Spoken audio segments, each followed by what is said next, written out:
नमस्कार साथियों, आप सबका फिर से स्वागत है हमारे YouTube channel R R Tales पर।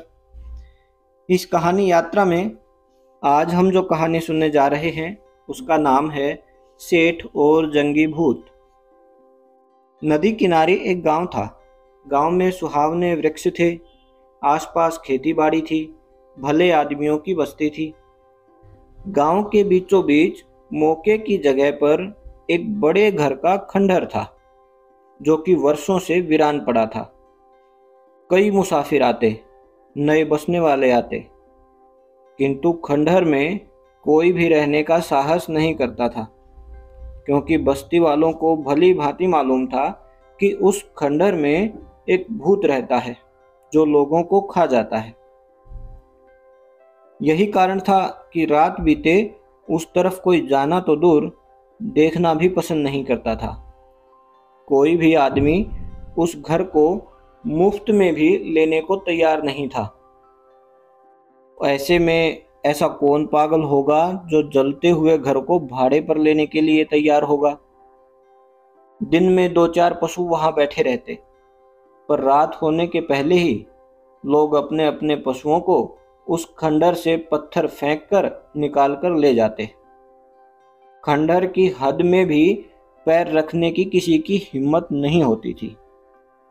संयोग से मारवाड़ देश के एक सेठ जी बड़े बड़े शहरों में व्यापार से धन कमाकर उस गांव में आए। कहने लगे, मैं अब इसी गांव में रहना चाहता हूं और दुकान खोलना चाहता हूं। अब मेरी उम्र भी ज़्यादा हो गई है और घूमने फिरने की भी इच्छा नहीं बची, क्योंकि आदमी जब तक एक जगह न जमे तब तक उसकी जड़ नहीं जमती। मैंने इस खंडहर में अपना घर बनाने की सोच ली है।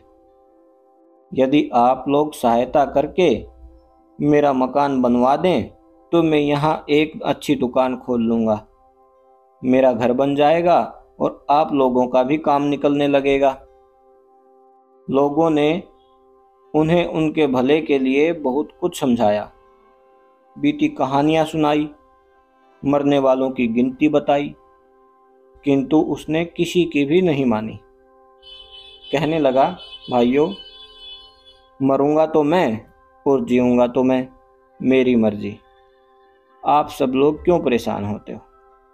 अगर हो सके तो तुम सब लोग इतनी मदद कर दो कि मेरे रहने लायक एक मकान बनवा दो। इस नए बहादुर सेठ पर एक दो दिन तक कानाफूसी होती रही और फिर उसके जिद पर सबने यही तय किया कि अगर यह मरने ही आया है तो इसकी इच्छा, अपने को क्या, जैसा करेगा वैसा भरेगा। आखिर में सबने मिलकर आड़ी टेढ़ी लकड़ियां डालकर जैसे तैसे करके उसके रहने के लायक एक मकान खड़ा कर दिया। मकान तैयार होते ही सेठ ने उसमें थोड़ा सा सामान रख दिया और दुकान खोल दी। रात को निश्चिंत होकर उसी मकान में सो गया। कोई आधी रात बीती होगी कि अचानक धक्के से उसकी आंख खुली। सामने जो देखा तो एक डरावनी शक्ल नजर आई। देखते ही पहले तो वह घबराया, लेकिन दूसरे ही क्षण कुछ संभल कर कहने लगा, भाई, तुम कौन हो? क्या चाहते हो?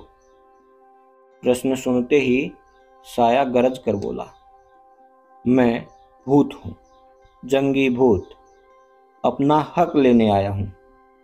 यदि मुझे हर रोज मेरा भोजन नहीं मिलेगा तो मैं तुझे खा जाऊंगा। सब कुछ शांतिपूर्वक सुनकर सेठ जी बोले, भाई मेरे, मुझे तुम्हारी सारी शर्तें मंजूर हैं, लेकिन मेरी सिर्फ एक ही प्रार्थना है।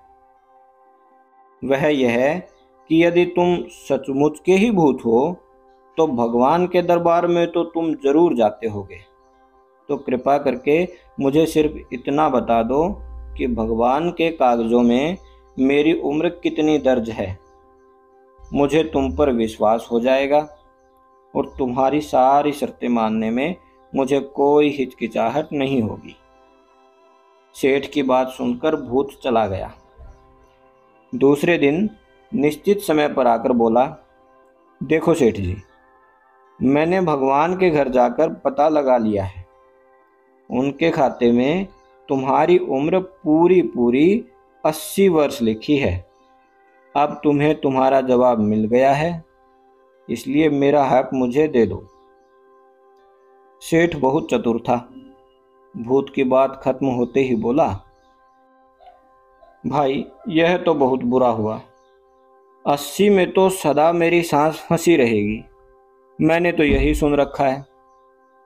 भाई तुम तो बिल्कुल ही शैतान निकले, इंसानियत का तुम में कोई भी अंश नहीं बचा। नहीं भाई, तुम में जरूर इंसानियत होनी चाहिए। मैं सोचता हूँ कि ऐसे संकट के समय में तुम मेरी इतनी सहायता तो जरूर करोगे कि भगवान से कहकर मेरी उम्र में से कम 1 दिन या तो घटवा दो या 1 दिन बढ़वा दो। तुम्हारा सदा एहसानमंद रहूँगा। न जाने क्या सोचकर यह कहते हुए कि अच्छा ठीक है, लेकिन कल तुम्हारी कोई भी बात नहीं सुनी जाएगी। भूत इस दिन भी वापस चला गया। तीसरे दिन निश्चित समय से पहले ही आकर भूत बहुत ही क्रोध से बोला, देखो सेठ जी, मैंने भगवान से बहुत आरजू मिन्नत की कि वे तेरी उम्र में से कम 1 दिन या तो घटा दें या 1 दिन बढ़ा दें, लेकिन उन्होंने एक न सुनी और कहा कि 1 दिन तो क्या, उसमें से एक क्षण भी घट या बढ़ नहीं सकता है। इसलिए मैं लाचार हूँ और अब तक मैंने तुम्हारी बहुत सी बातें मान ली हैं और तू मुझे लगातार टालते आ रहा है। आज यह सब नहीं चलेगा। अब जल्दी कर और मेरा हिस्सा मुझे दे दे, नहीं तो तेरी खैर नहीं, मैं तुझे खा जाऊंगा। सेठ मुस्कुराते हुए बोला, भूत भाई, मेरी उम्र के 80 वर्षों में से एक क्षण भी कोई घटा या बढ़ा नहीं सकता, और यह खुद भगवान ने कहा है। क्या अब भी तुझे कुछ और कहना है? अब ऐसा कर, चुपचाप यहाँ से निकल जा और दोबारा कभी अपनी शक्ल मत दिखाना। यह सुनकर भूत शर्माते हुए चला गया। तो साथियों, कैसी थी आज की कहानी? ज़रूर बताइएगा। पूरी कहानी सुनने के लिए आप सभी का धन्यवाद। ऐसी ही लोक कथाएं आगे सुनने के लिए हमारे चैनल को सब्सक्राइब जरूर करें और लाइक भी करें। धन्यवाद।